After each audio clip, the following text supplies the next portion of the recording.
Let me see. Is it? It's a go. We're live. We're live in New Jersey. The place to be. Oh, I always say, oh, shit. Okay, ready? Ready? 5, 4, 3, 2, 1. Welcome back, friends. Welcome back to the Jersey Alchemist, and I'm your host, Dr. John Gerard Gallucci. Wow. And I'm Philip D'Angelo. I had a triple coffee today. Without that, I'm gonna be like melted silly putty in this seat. John, we have a new addition to the table. We Before do. we get started, We do. could you explain that new addition to me? Yeah. Yes. To the viewers Now, out a there. long time ago, like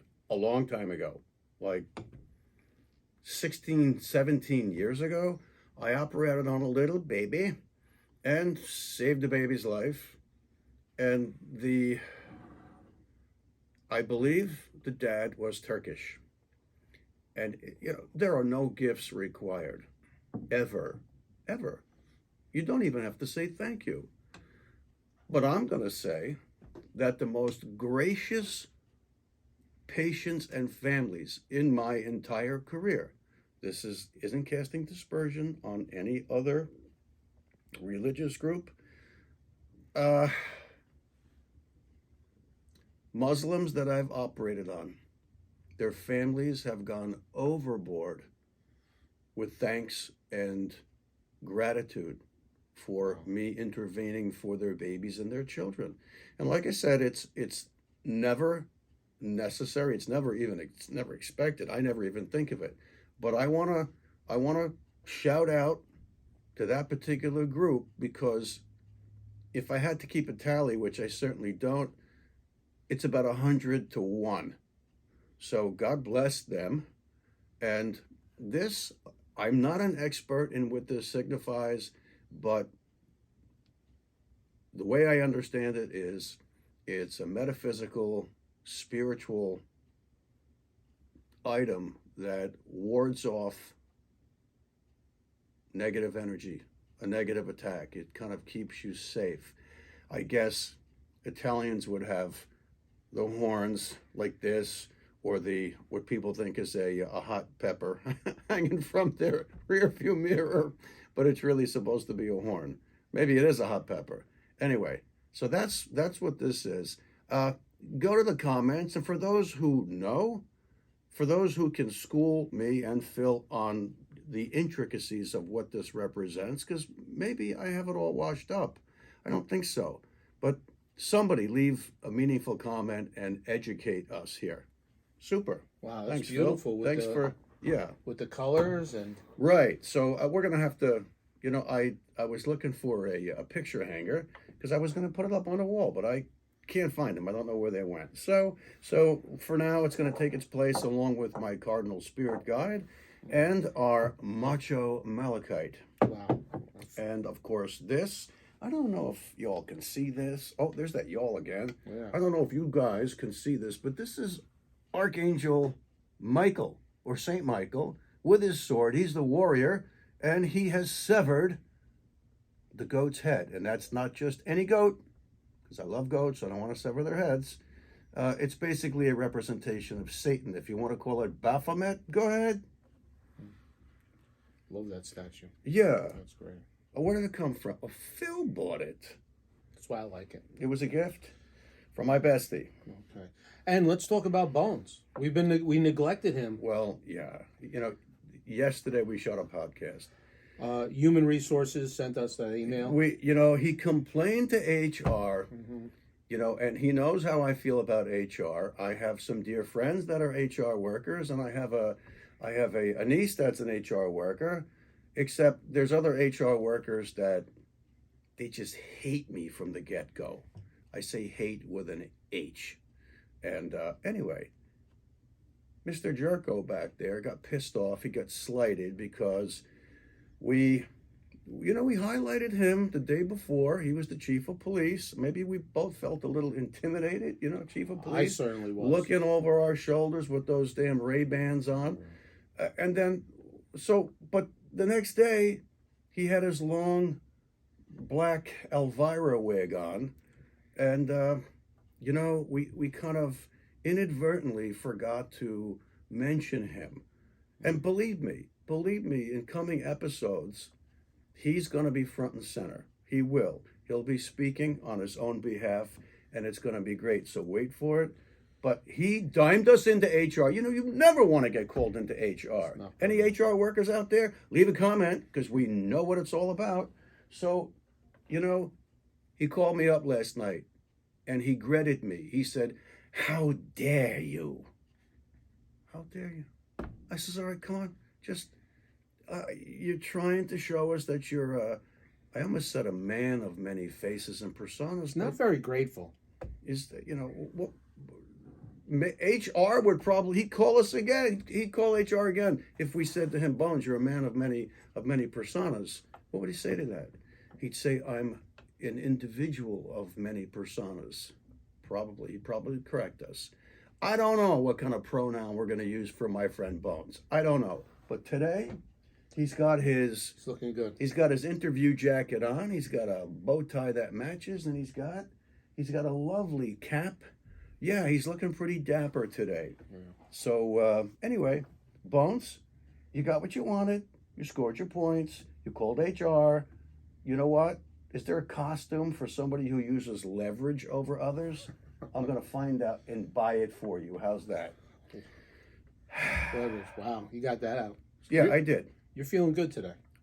Well, yeah, I got to get it out. Yeah, you're feeling good today. Sleep, workout. A little bit of sleep. No workout today. Workout. No. Okay, you didn't do any. I thought I was going to the accountant today because this is my favorite time of year. And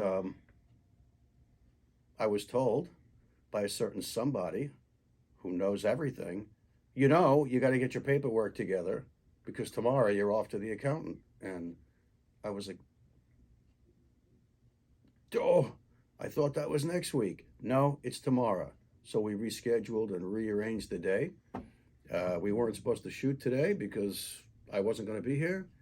And then late last night, I found a memo in my phone that said April 12th.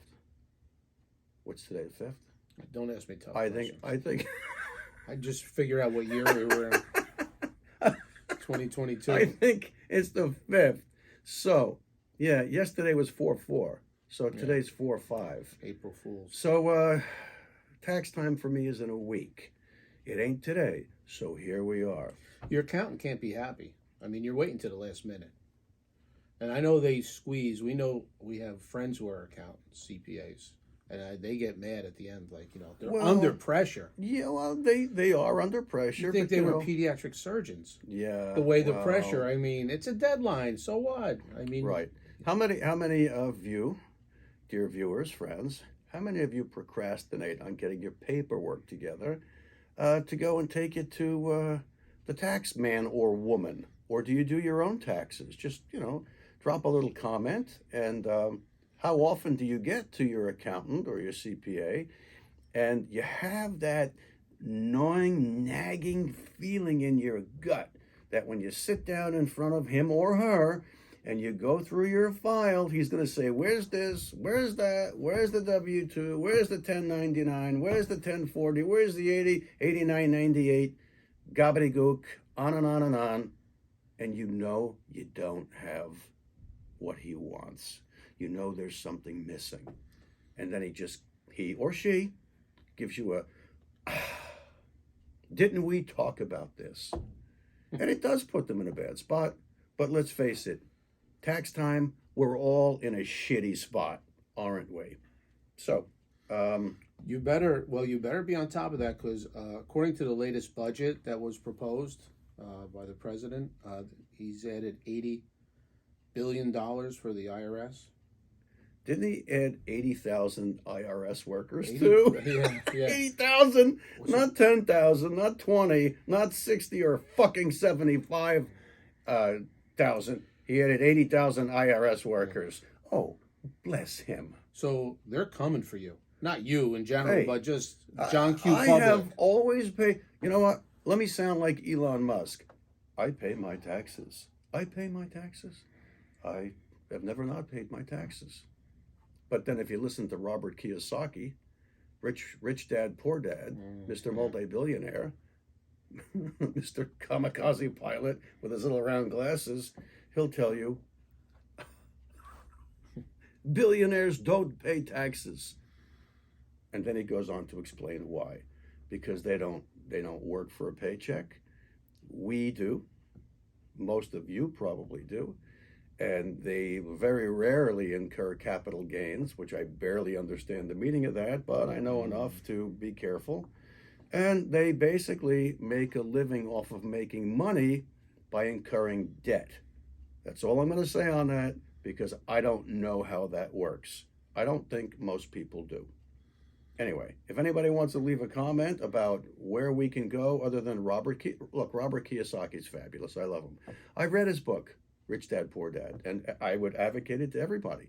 But, he just kind of leaves you feeling just a tad stupid and hoodwinked. There's that one phrase when he's talking about his Rich Dad, Poor Dad. Oh, the poor dad, of course, says, I can't afford that. And the rich dad says, how can I afford that?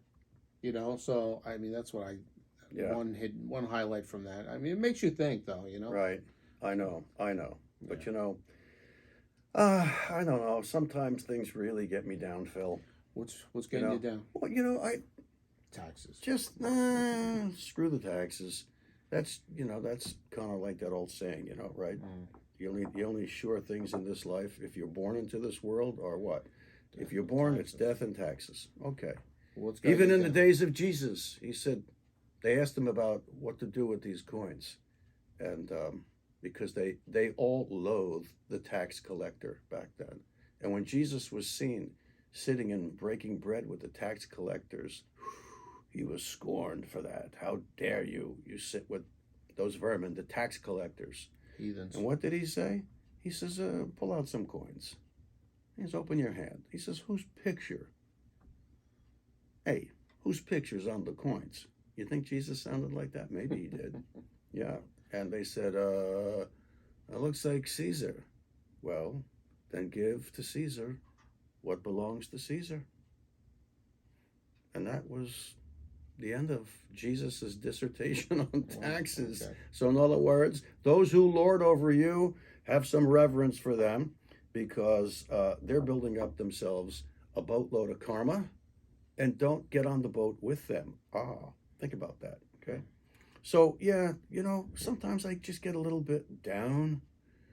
I was pulling into the center here about an hour ago.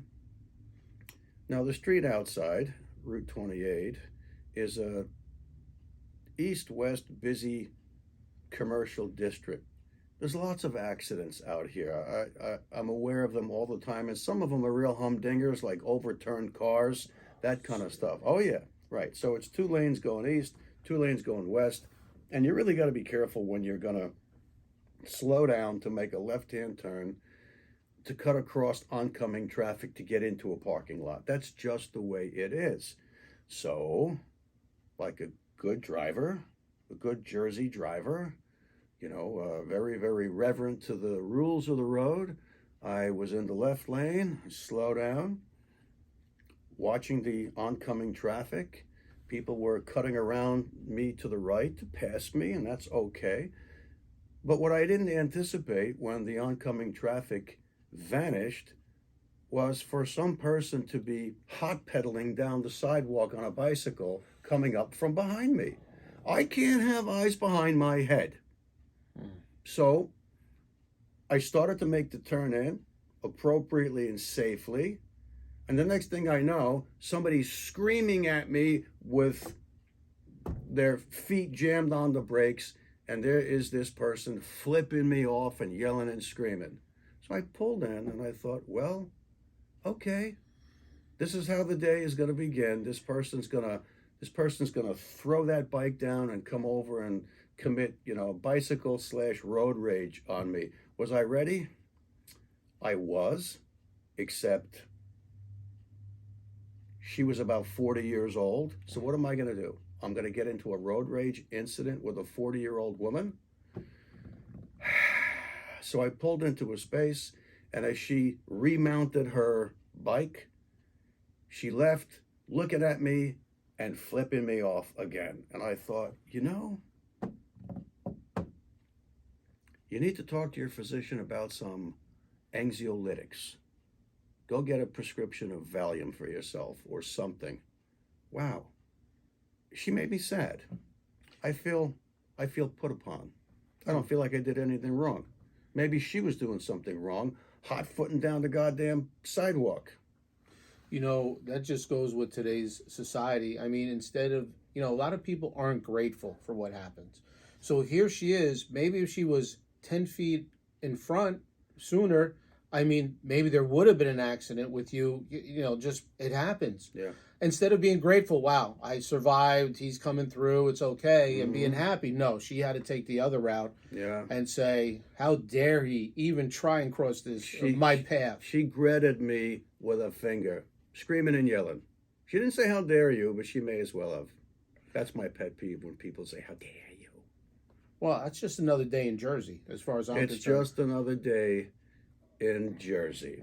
Yeah. It's amazing. When I drove to Florida one year with the kids in the minivan, and I was never out of the state before, so I'm very observant where I was going, down 95, and, the Turnpike is the toughest road in the nation to drive. The New Jersey Turnpike, they will run you off the road, they will leave you for dead, it doesn't matter. It's I-95. Yeah, right? All right.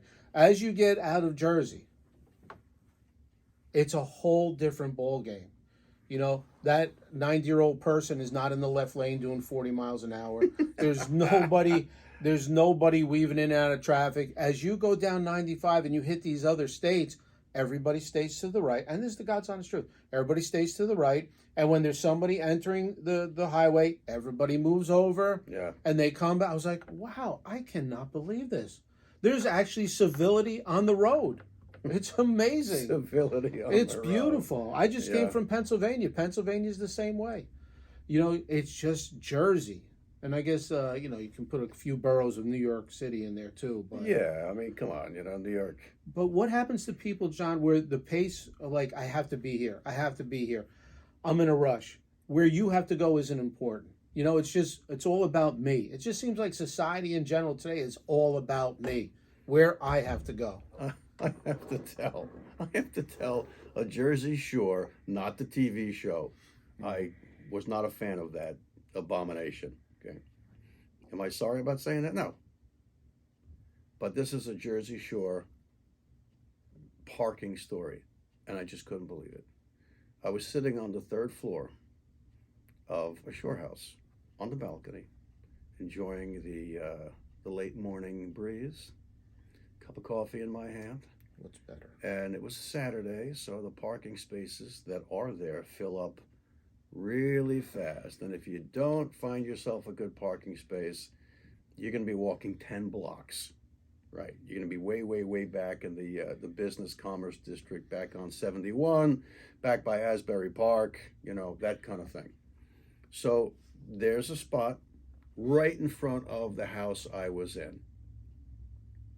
And here comes a driver. It happened to have been a woman, but that's not the point. Okay, so, cool your jets. And she pulls up and she decides that she's going to eye up the spot. And I see her looking to the right, looking to the left, looking behind her. And all of a sudden, she tries to K-turn it in. And this parking spot is too short by about a foot for her car. Even if you picked it up and slid it in exactly sideways, she's still short by about 12 inches overall. So what do you think she does? She pulls in and figures if she hits the car in front of her hard enough, it'll move a little bit. She'll jump it or something. Wham! And then she puts it in reverse. Wham! And she whammed, drive, reverse, until she smashed all three cars, but she had her goddamn parking space. And then she got out and took her beach chair out of the back of the car and a little cooler, and off she went to the beach. And I was sitting with my wife at the time. We were both witness to this, and we looked at each other and was like, we didn't know if we wanted to call the cops. We probably should have, or whether we were just gonna just like, are you kidding me? Yeah. Yeah, that's Jersey. Yeah. I have a Kind parking of crazy. story. You have a parking story. Of which I was involved. Okay. Uh-oh. So in Jersey, Is this a confession? no, I'm not. I'm not ready to confess all my sins. No, I actually did the right thing, which is a change of pace. So Jersey, everything's compact. The parking lots are way too small. The spaces are way too small, like you just told us. So I was at a diner in Jersey, small parking lot. I was pulling out and not paying attention, and I grazed the car that was parked. That's how close it was, with the turn. So I grazed the back of the car, the trunk, and I'm like, oh my gosh. Was So the person in the car? No, it gets better. So I pull out, and of course, I get out of the car, and I look, and of course, it's a Mercedes Benz. So I just wait there, and I'm like, okay, what do I do now? There seems to be like a line going across, but you could actually rub it, because I rubbed it. It seemed like the black bumper, just smudged it. But me doing the right thing, Mr. Honest, I stood there. I said, I'm going to wait 5 minutes, 10 minutes. If nobody comes, then, I'll leave, but I'm going to wait. Of course, within 30 seconds, somebody comes, and I get out of the car, and it was not only a Mercedes-Benz, but it was a lawyer who owned the Mercedes-Benz. Excellent. Oh, yeah. All right. So you couldn't get, Yeah. just my luck. You were done. So I said, listen, I backed into your car. Just a little picturing a roast goose. yeah. Now the heat's getting turned up. Right. And I'm like, listen, it's not a great story, and I said, listen, I'm sorry, but I tried rubbing it. It's just smudged. I don't want to apologize, Right. And she's like, oh, don't worry about it. I said, wow, don't worry about it. That's unusual. About a few days go by, and my insurance company contacts me and says they're going to put in what do you call it? Claim? A claim, thank you. We're going to put a claim in. A claim for what? For that car you hit in the parking lot? Wait a minute. There was no damage on that car. Right. And the person said, don't worry about it. I offered to call the police and get a report. She says, nah, don't worry about it. Yeah. Well, she called, and she put a claim in, and I said, I want to fight it, because there was no real damage. They said, no, it's not worth it. We're just going to pay her. So, of course, my insurance went up. Yeah. Because it's listed as an accident. Yeah. That's what you get for being nice.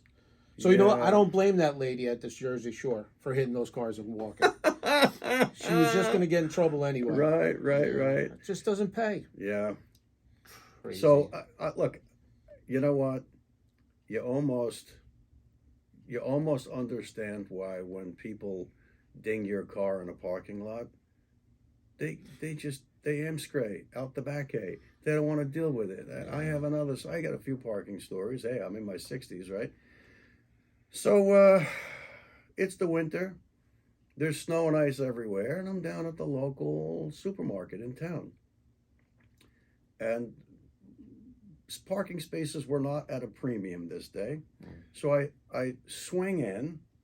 I don't want to make that sound like I was speeding. I wasn't. I was just finding a spot. There was a spot. There were many spots, and I swing in. And as I swung my SUV in, the front wheels hit ice that I didn't realize was really like slippery. Boy, that's a problem. And it just had my front end move an inch. Otherwise, I would have missed the car, albeit I could say, all right, fine, it was obviously too close a shave. But I heard, eek, and I went, oh, shit. And of course, I didn't dent or crease, but kind of like what you're saying, the paint of my plastic bumper was kind of impregnated into the driver's door panel of this car. I says, yeah. So I got a piece of paper and a pen, and I said, well, I got to go shopping. I'm not going to sit here. So I wrote a note, and I stuck it under the windshield wiper. And when I came back, she was still in the she turned out to be a she, was still in the supermarket. So I sat there, and here comes this little old woman, very, very nice lady. And I said, look, ma'am. And she immediately freaked out that someone she didn't know was speaking to her. She thought I was going to club her over the head or something. No, that happens in Jersey. Doesn't happen anywhere else, right? And I told her what happened. I said, I'm really sorry. I said, let's change information. I'll pay for all of the, the paint job, the buff out, whatever it takes. Just go get it fixed, and I'll take care of it. I promise. She was very nice. She was very nice. Okay, and this was basically, if I got on my knees and fingernailed it like Daffy Duck, it probably would have come off, and then I could have just been done with it. Guess how much it cost me in the end? $3,500. So that's the point of the story. The point of the story is, I kind of understand why people that ding your car or paint rub your door panel, they just go, screw this. I can't afford $3,000. I'm out of here. But I didn't. I fessed up. I did the right thing, and I took it on the chin. But that's what this world's all about. You do the right thing, you're going to take it on the chin. What's that expression? No good deed goes unpunished. That's so true. But John, maybe that's why a lot of people nowadays, they don't want to do not only car accidents, but they don't want to go out of their way to help people or to go out of their way to do anything for anybody because they don't want to get involved. It's going to lead to something. Somebody's going to get upset, their feelings. I mean, that's right. Everybody is in their shell. Just tunnel vision, blinders, and just walk forward. And, don't communicate. Which flies in the face of the second commandment that Jesus recalled when the Pharisees, and we just went through this on a previous podcast, Pharisees were trying to catch him, and they asked him a couple of loaded questions, and one of them was, out of all of the commandments, which are the greatest? And Jesus, of course, chose two. He says, number one, love your God with all your strength, heart, mind, whatever. Don't quote me because as per what Bible you're reading, some of the words change. But it was love God above all else. And number two was love your neighbor as yourself. Well, there goes number two. There goes that commandment about loving your neighbor as yourself, because the world, this three-dimensional existential matrix, is set up so that you really do get clobbered if you step up and fess up and say, look, I did this, it was an accident, I'm really sorry. And if it's something big enough to get the media involved, they want you hung. You know why they want you hung? Because then they have a hanging to go to, and it gives them yet another story. So the whole system is rigged to basically screw people who want to exercise that commandment that says, love your brothers and sisters as yourselves. Now, what does that mean for us? It means tough it out. It means it only hurts for a little while. Do the right thing. And once you get used to doing the right thing, and once you get in the groove of loving your neighbor as yourself, all of a sudden, what you issue out comes back to you tenfold. And more of a secular way of saying that is, if you point the finger, look, 3 are pointing back at you, right? So tough it out. Doing the right thing very often makes your life painful, but that's the nature of our reality for the most part. So I still, whenever I am called to do the right thing, and even though I got to weigh the scales here, how's this going to hurt? Doesn't matter, I still do the right thing. Absolutely. John, think about that. Love thy neighbor. Okay? We're friends for almost 50 years, 50. We started off as neighbors. We did. Next door neighbors. Next door neighbors. Think about the neighborhood that we lived in together. Think about our neighbors, how close everybody was. Think about that annual Christmas party that was thrown every year, and all the neighbors came over. Yeah. Right. And their kids, their kids were our friends. You know. Absolutely. Yeah. I mean, we can name them like they're almost brothers and sisters. Right. You know, compare the times then and now. I tell you what, I've been at a location for almost 10 years. I don't even know either neighbor's first name. Well, yeah, that's true. And I think, you know what? Let me say this.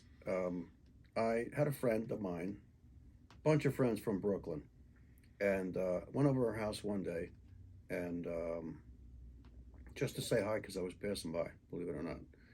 And she lived in a neighborhood where the houses were kind of, by other area standards, the houses were on top of each other. So much so that two two neighboring houses shared one driveway. And that's kind of tough. That means that, you have to yell or call up your neighbors in the days when no one had cell phones. You couldn't text them. And what if they were in the shower and you had to get the hell out and go somewhere? You can't because their car is behind you. They were tight. So the point was that the neighborhoods you grow up in can foster people being tight. And I think maybe we mentioned, a couple episodes back about how when I was a kid, yeah, we had a dryer, we had a washer machine and a dryer, but you know what? Almost nobody did. Nobody put their clothing in the dryer, even though we did have one. On depending on the weather, because the dryer was for a crappy, rainy, snowy day. But my mom was out there hanging off the back porch, and we had a clothesline from the back porch with a basket with clothespins. You guys know what clothespins are? Wow. And it went all the way out to the back of the yard on an oak tree. My dad put it up. And so, a couple times a week, everybody's backyards had sheets and underwear and socks and t-shirts and all sorts of things that would end up in the wash hanging out to dry. And so the mothers would kind of, yeah, I'll see you tomorrow at 12 o'clock. We'll do the laundry. We'll put the clothes on the line. And that was the gossip hour. That's what it was. That was how people text each other. Are you close with your neighbors in your current residence? Well, that's where this was going. So I live in a town that on the upper side of town, up on the mountainsides, very nice neighborhood. Well, I can't call it a neighborhood. We're talking about places that are anywhere from $2 to like $7.5 million. I mean, these are Wall Streeters and old money, a ton of money, and I'm sure that the taxes are probably $75,000, $100,000 a year. I like to say that I live on the normal end of town. My neighborhood, right? It is a long cul-de-sac. That's a half a mile long, and it's a cul-de-sac. So there's very little through traffic. The houses were built in the early to mid 60s, and then they were renovated about like 10, 15, 20 years ago. But you know what? Very few people know each other. Nobody's coming over for a cup of sugar. Nobody's coming over for sugar, for coffee, a coffee with sugar. And I think it's because these people everybody works. The fathers work, the mothers work. If the kids are out of the house, the kids also are a tie that binds. So if 2 or 3 houses in a row have 2 or 3 kids in each household and they're all 7 years old, you can probably bet that they're going to be playing with each other. But when the kids are up and out and who's in Ithaca, who's in Boston, who's over here, who's over there, that leaves the parents kind of without that glue. And so I see my neighbors like 2 or 3 times a year. Part of that's my fault. I was the guy that, was very, very busy as a pediatric surgeon, really busy. And my cousin Nicky once said to me, he goes, let me guess. He goes, you live in one of those neighborhoods where a car comes up the street at 6:30, 7 o'clock at night at the end of the workday, and you may get a wave and a nod, and then the automatic garage door opener opens the garage door. In they go, down comes the door. And you don't see them again unless they kind of happen by at the same time when you're outside. And that's it. It's kind of sad. It's really sad. How about when you get out of New Jersey and you visit another state and you're walking around and people say good morning. They say hello. How are you today? Like, you're like, what's that guy? Who's this guy? You know, what are you doing? I know. What's his angle? What does he want? Yeah. He's trying to sell me something. Yeah, your back goes up automatically and you're like, wow, how sad with society nowadays. Now, how are we expecting our kids to develop personality, relationships? I mean, they're so secluded. The parents are secluded. The kids come home from school or whatever they're doing. They're in the house. Nobody's outside anymore. Well, how about the swing set, right? What do you think, guys? Right? When my ex-wife and I were looking for houses, when we had a 2-year-old and a 6-month-old, something like that. Maybe it was a little bit further along the line than that. Maybe we had a 3-year-old and a 2-year-old, and the third one I think was on the way. But everywhere we looked, all of these homes with their beautiful yards, they all had the redwood swing set. And if you stayed a little bit long, thinking that you were going to see a bunch of kids come piling onto that swing set, and climbing up to the perch and pretending that they're on a pirate ship like we would have done back in 1965, guess what? There ain't nobody on the swing sets. No Spiders. Spiders are the only ones that are on the swing sets. Insects. And that's it. And what do they cost? $4,000, $5,000. But everybody's got to have one, because if your neighbor has one, your kid's going to go, how come we don't have a swing set? And then you're off to the garden center buying a swing set. And then 12 years later, you're taking it down because it's rotten. Wow. How involved... So let's talk about the differences. How involved... Are we Debbie Downers today? No. It's just maybe I am. We're just comparing. Well, you said you were a little down today. And because it's coming through. Because of getting flipped off. Yeah. It hurt my feelings. It did. I mean, how involved was your father growing up with your social calendar? Well, my dad didn't know what was going. I mean, he did know what was going on, but we went outside. We were gonna meet this one. We were gonna walk over here. We were gonna play basketball, football, whatever we were gonna do outdoors, or get on our bikes and go. Nowadays, if a kid doesn't have a parent setting it up for a play date or this or that, it doesn't happen. My father had no idea what we were doing for the most part. Right. Another example of how things have changed. Well, I'll tell you what. My father, being an educator and an extremely intuitive individual, something that we all knew as a kid growing up, that my father's mother was psychic. But she would put that in your face too. She'd say, "Don't think I don't know what you were doing yesterday." That's what Granny Gallucci would do. But my grandfather, her husband, my father's father, very quiet guy, broken English from the other side. None of us had any idea that the guy had his own crystal ball. You know when my father decided to tell me that? In the last year of his life. In the last year of his life. I guess my father, for some reason, my father was so conservative, his corners would cut you. He was a good guy, but he didn't want me to, he didn't know what to think if I went too far, if I got pulled too far into the metaphysical, supernatural world, because he knew damn well that I was capable of it. And I just suppressed it all my life. When I'd see strange things walking downstairs and staring up the stairway at me in the middle of the night, it would scare the poop out of me, but I would never say anything. So the bottom line is, he tells me in the last year of his life, which was 2014, your grandfather has his own crystal ball. What? I couldn't believe it. Couldn't believe it. But so how did I get on this bit?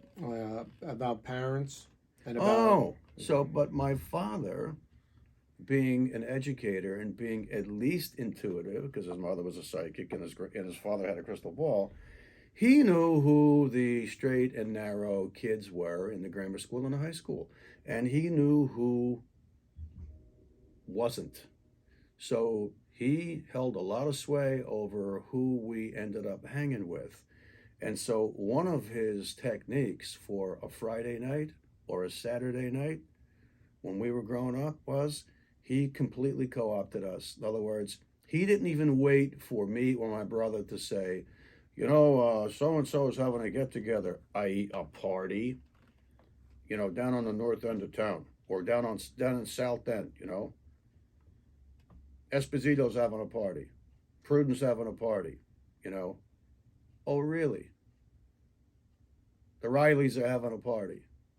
He'd say, I hope it's a good party. Be ready to get in the car. We're going to your grandmother's. And it was every single Friday night of my youth. And we would get in the car and we would go to my grandmother's, and she lived in an apartment on the Newark-Bloomfield border, right off Bloomfield Avenue. And that's right where Uncle Junior used to sell lobsters out of his trunk for $1 on Bloomfield Ave. Out of his trunk. Out of his trunk. So that's where we went on a Friday night. And I have to tell you, it was a blast. She had a feast for royalty waiting for us. She also taught us how to cook. And then after the feast, we would play cards at the table for money, but of course it was a tame version because there were lots of kids there, and we had a blast.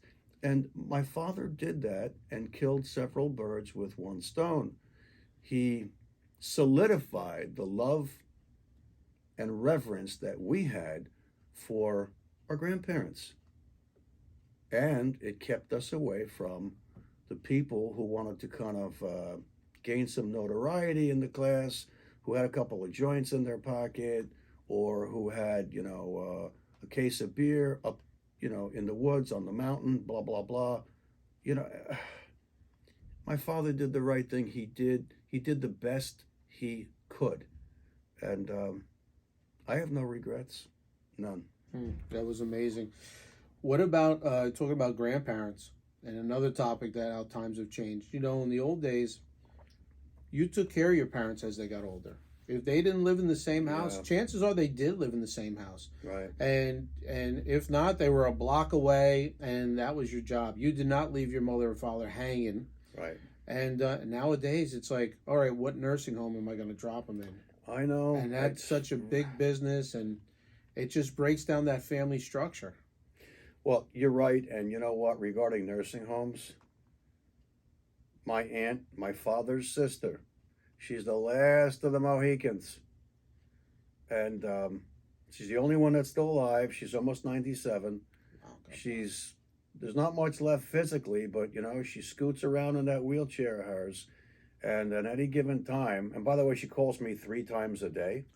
Oh, yeah. First thing she says to me is, "Where are you?" Aunt Dolly. Phil and I are just about to shoot a podcast. What do you mean? You mean Phil from next door? Yeah, that Phil. Haven't been next door in 40 years. Right. Yeah, that Phil. Yeah. Does he still live next door? No. And you know damn well I don't still live in the other house. So she kind of beats me up. And you think someone who's almost 97, who's already had a stroke about 8 or 9 years ago, tough stock is tough stock. The doctors at the hospital, without asking anybody, boom, they put a PEG tube in her. A PEG is PEG. That stands for percutaneous endoscopic gastrostomy. So while the patient's sedated, usually GI or a surgeon sticks a scope down the stomach, and then you get someone to poke a needle through the abdominal wall where the transluminated light is coming through the abdominal wall from the stomach scope. And you put that needle through the abdominal wall into the organ that is the stomach, because it's pumped up with gas now. And you put a wire through the needle. And they grab the wire with the scope. And then you pull the needle out of the abdominal wall. And then you pull the wire up through the esophagus with your scope. And now you have a wire that goes through the abdominal wall, into the stomach, up the esophagus, and out the mouth. And then what you do is you attach this kind of rubbery silastic tube with an end that looks like a mushroom, but the leading end is very, very, very, it tapers down to a point. And then you pull it through, and then as you pull it through, you stick the scope back down, and you watch that mushroom cap pull the stomach wall up to the abdominal wall. And on the outside, you're pulling it, and you put a little crossbar on it. Voila! Instant gastrostomy tube without proper surgery. You can do it by a surgeon opening the abdomen, but that's not what they did with her. And they did this lickety split because they said, oh, she'll never eat again by mouth. Right. I'm glad that she waited several months to rip it out, because that's what she did. She says, I don't need this tube. Fuck this tube. Boom. Wow. Pulled it out, and that was 8 or 9 years ago, and complains that the food sucks, and it does. And nursing homes, you know, whenever we pit bottom line and money and profits against people's well-being and against their health, sounds like healthcare? It's no different. Guess who loses? The individual patient or customer loses. And the healthcare industry wants you to think the patient's always right. Oh, that's all a lark. It's all about the bottom line. Now, in defense of the administrations of these institutions, they'd say, okay, fine. You want to give all the money away? Then we have no operating revenue. We're going to go under. Right, but you don't have to feed the people in a nursing home. My dogs eat better than what they give my aunt. So we give her money. My daughters, God bless them, from New York and Boston, order her by DoorDash or Grubhub or whatever. She calls up and she knows how to push their buttons. I really want some eggplant parmesan. Okay, Aunt Dolly, it'll be there in 45 minutes, boing. So God bless her, tough stock. She's the last of the Mohegans, but, you know, the money world sucks, but that's what we're left with. That's the world that we live in. Yeah, it is. And by the way, for all of you neo-communists out there that think a communist system would treat people better, you're smoking dope of the highest degree. Wow. I've been in a few newer facilities for business with the nursing homes, John. They are so elaborate. I mean, some of them are so high end. Do you know some of them have liquor licenses and bars? That's the new thing. Well, why not? That's the new thing. Why deprive a 90-year-old of her a shot of of scotch? Yeah. Yeah, I mean, I was like, that's pretty amazing. You know. Yeah. It's big money. I mean, of course, you have to have big money to get in there. That's a great topic to segue to another, but let's stay on that. Okay. As I previously mentioned, my mom just passed on February 6th of Alzheimer's, and she suffered with it, at least as we knew, for about 14 years. She just got worse and worse and worse. And when my dad passed in 2014, my brother and I had to tell her a dozen times a day. She'd say, Johnny, where's your father? When is he coming home from work? Where is he? Oh, Ma, he's not coming back. He passed away. He passed away 2 weeks ago. I know you don't remember. And my brother would go through the same thing. It was pretty tough. nursing homes. We kept my mother out of a nursing home.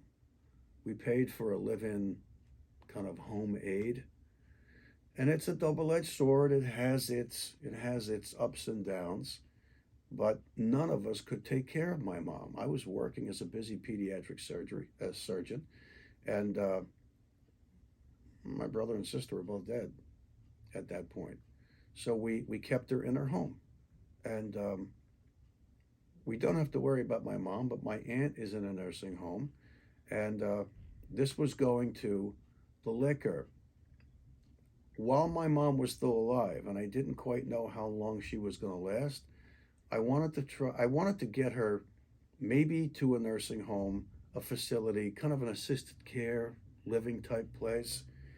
One of these places that Phil's talking about, they're just, they kind of remind me of the Grand Floridian in Disney. They're just beautiful. They spent like millions of dollars building the facility, and I guess it's for, I don't know, the upper end of old age where no one can take care of them. But when I saw them, you're right, they had a bar, they had bottles of liquor back there, and I asked the general manager, I said, seriously? And she says, oh, absolutely. We have a quartet that comes in on the weekends. We have chamber music. Then we have a DJ. Now, the place my aunt's in, I was thinking, let me pull her out of this crap hole that I skeeve. To even you walk in the place, and it reminds me of the kitchen of a busy restaurant. Your shoes slide on, the tile floors, and your shoes slide on the floors of where my aunt is. I'm not going to name any names because she's still there, and if they get mad, maybe they'll push her down the steps or something. Who knows? Just kidding. But the whole thing about, upper end, you're right. I mean, they're just, I was flabbergasted, but, my mom didn't make it to an upper end place here in the third dimension. She's in the best upper end place now. She's on the other side, and she's out of her riddled, racked, Alzheimer's body. God bless you. And she comes to me in dreams. I think we talked about dreams before. My aunt is still kind of hanging on. But not denying the elderly their little snort whenever they really want it, especially at the end of the day, if that's what puts them to sleep, and there's no medical reason not to, right? Yeah. My father's mother, Granny Gallucci, right? The one whose husband had a crystal ball, the one who she was a psychic. She broke all the rules. She could eat Godzilla under the table. And every single night of her life, she had a snifter, which was a third to half full of Hennessy cognac as she was getting ready to retire. She didn't gobble it, she kind of savored it. And she did that for decades and decades and decades. And she lived to be 99? Wow. 98 or 99. Wow. Yeah. That's amazing. That's awesome. Maybe we should do that. Let's start now.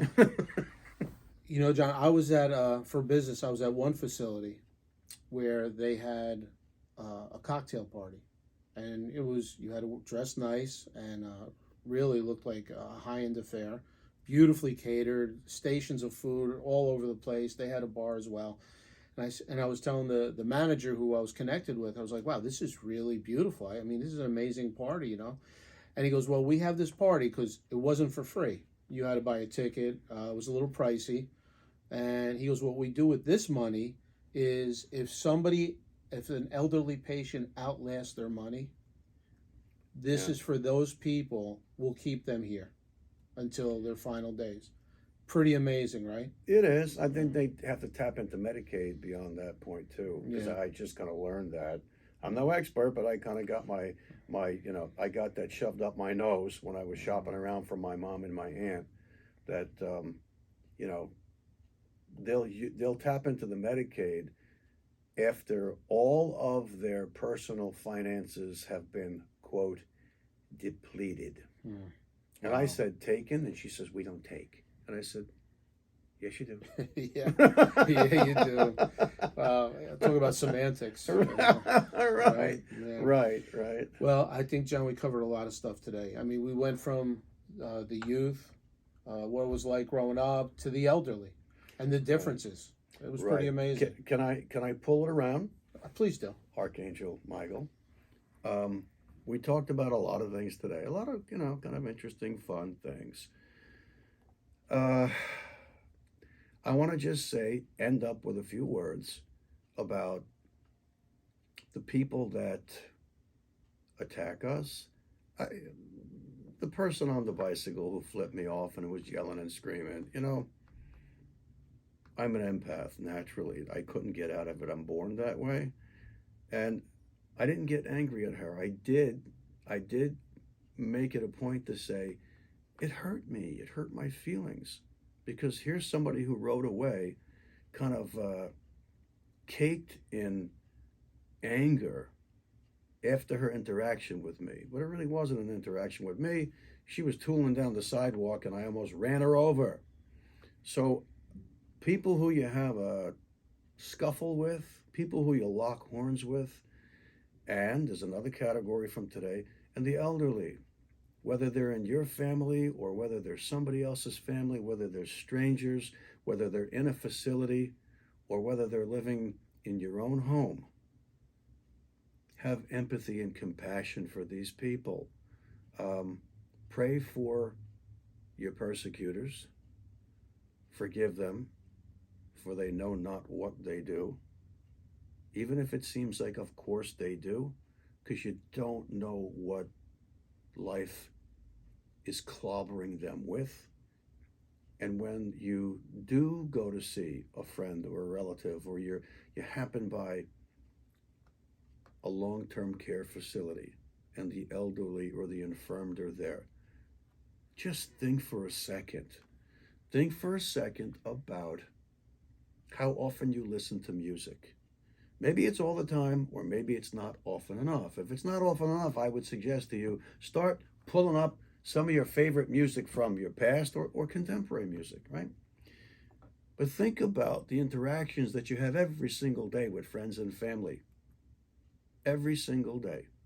It's almost sensory overload.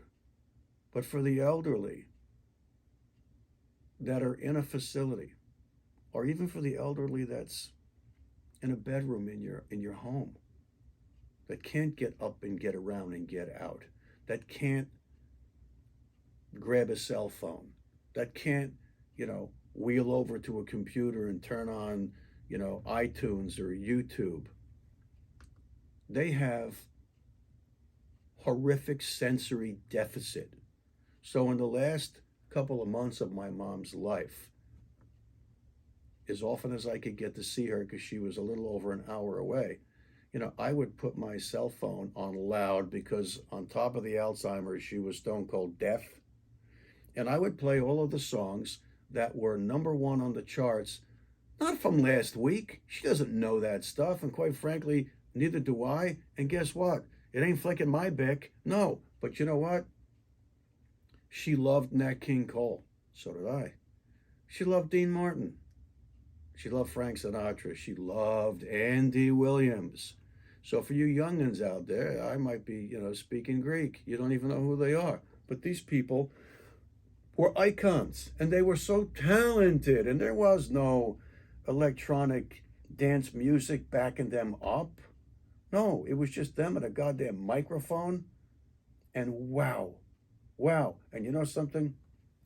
Last night, somebody sent me, there's that popular show, I can't remember what it's called, where there's usually people from the music industry, they're celebrities, and they sit in those kind of big high-backed, red chairs, and there's somebody that's auditioning, and they don't turn around until they slap the button and they get to turn. Well, Tom Jones was one of the panelists, and my father took us to see the headliners at the Garden State Arts Center on the New Jersey Parkway. Every summer they did like a summer tour series, You know, we saw Engelbert Humperdinck, and we saw Tom Jones, and we saw Liberace. Liberace was unbelievable. And we saw Dionne Warwick, who I absolutely love.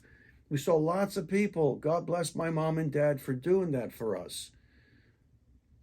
Well, we saw Tom Jones 3 times, and he blew the lid off the place. Talk about talented. But you know something? Last night somebody sent me some little, I don't know, short video, TikTok, blah, blah, blah, about that show. And Tom Jones was on, and one of the other co-panelists, some young person who I don't even know who they are, somebody shouted out, "Tom, sing such and such a song." And so they goaded him to get up and sing a song that I saw him sing more than 50 years ago. And then he gave a little dissertation. He said that he didn't write it, somebody else wrote it, and he recorded it as a demo for another singer in 1964 when he was 24 years old. And when the woman who was supposed to receive that song and blow it to the top of the charts heard him sing it, she didn't even know who he was. He didn't exist. He was just some guy from Wales. And she said, "Oh," she says, "Oh no." She goes, "Whoever is singing that belongs to him. That's his song. I'm not touching it after that." Well, the point is that when I heard him stand up and sing, all of these years later, he's got to be in his 70s, right? Easy. He sounded so fabulous. And then, of course, after I watched that, I went to YouTube and pulled up Tom Jones on stage singing that song, and he was so amazing. And it made me happy. I got choked up. The point of the story is, do something like that for the elderly that are in your midst. If they can eat, buy them something that's not being dished up by the facility, the dog food that they're slopping onto a plate. Jack them with the music that was on top of the charts when they were young, when their kids were young, when they were first married.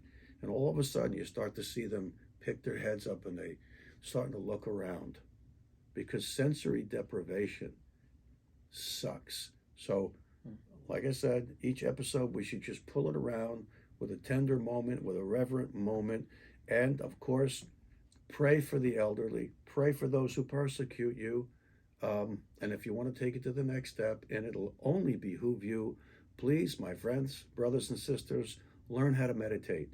And maybe in a coming episode, we will do a short guided meditation, just as an example of how you can leave the present dimension and go to different dimensions, go to higher dimensions, not lower dimensions.